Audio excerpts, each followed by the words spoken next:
لسيران وسفردا کۆمەڵێ شت دەکرێ خوا پەناماندا تاوان و خراپەکاریە خۆی چون بۆ سەفرە و سیاحەت چون بۆ سەفرە و سەیران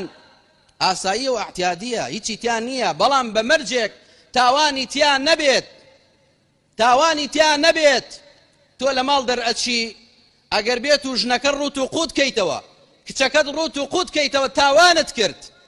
خراپەکاریت کرد چونکە خودای تەعالا لە قورئانی پیرۆزدا بە ئافرەتانە فەرمێت ولا تبرجن تبرج الجاهلية الأولى وەکو ئافرەتە کۆنەکان ئەوانەی جاهیلەکان یەکەمەکان ئەوانەی جاهیل بوون خۆتان ڕوود مەکەنەوە ئەوان خۆیان ڕوود ئەکردەوە ئەمە پێشکەوتن نییە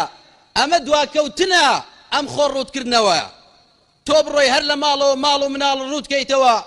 ئەو جارە بیبەی بۆ سەر ئەو جادەیە هەر سیارەیەک بێت تاوێ سەیری ماڵ و مناڵی تۆ بکە تاوانت کرد خراپەکاریت کرد بەڵکو لە چەند حەدیثێکدا